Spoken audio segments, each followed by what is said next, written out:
Welcome to Tarun kitchen. இன்னைக்கான recipe பார்க்க போறோம்னா ப்ரௌனி. வாங்க பிரசன் பார்க்கலாம். ப்ரௌனி சாப்பிடும் போல இருந்ததா, அதனால அம்மா செஞ்சாங்க.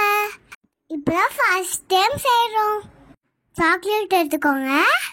பட்டர் பல் தான் நான் எண்ணெய் ஊற்றிருக்கேன். டபுள் மெத்தடில் உடுக்கியிருக்கேன். மிக்சி ஜாரில் நாட்டு சக்கரை 1/4 கப், சக்கரை 1/4 கப் எடுத்துக்கோங்க. 2 முட்டை எடுத்துக்கோங்க. மைதா மாவு 1 கப் எடுத்துக்கோங்க. கொக்கோ பவுடர் 2 ஸ்பூன் எடுத்துக்கோங்க. நல்லா மிக்சியில் போட்டு நல்லா மையாக அரைச்சி எடுத்துக்கோங்க. இப்போ அது ஒரு பவுலில் மாற்றிடலாம். நல்லா பவுலில் மாற்றி நல்லா கலந்து விடுங்க.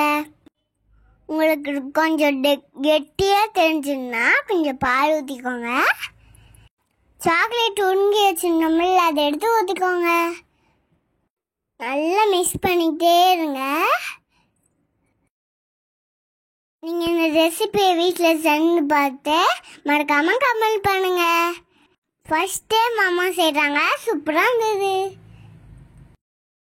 வெண்ணிலா எசன்ஸ் ஒரு ஸ்பூன் ஆட் பண்ணிக்கோங்க.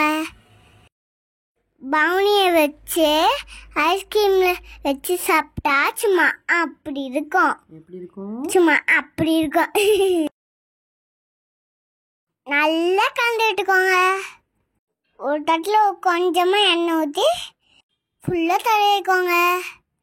நெய் வேணுனாலும் அப்ளை பண்ணிக்கலாம்.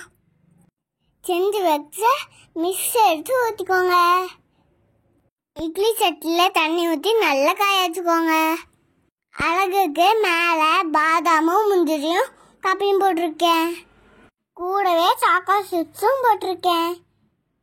இட்லி சட்டியில் வச்சு 30 நிமிஷம் வேக வைங்க. 30 நிமிஷம் கழிச்சு வெந்துச்சா இல்லையான்னு பார்க்குறதுக்கு கத்தி வச்சு குத்தி போடுங்க.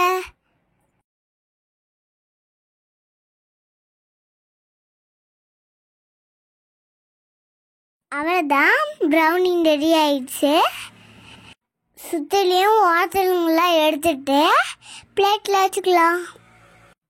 நாம் தேவையான பீஸில் கட் பண்ணிக்கலாம். டேஸ்டியான சாக்லேட் ப்ரௌனி ரெடி. வாங்க சாப்பிடலாம். பாய்.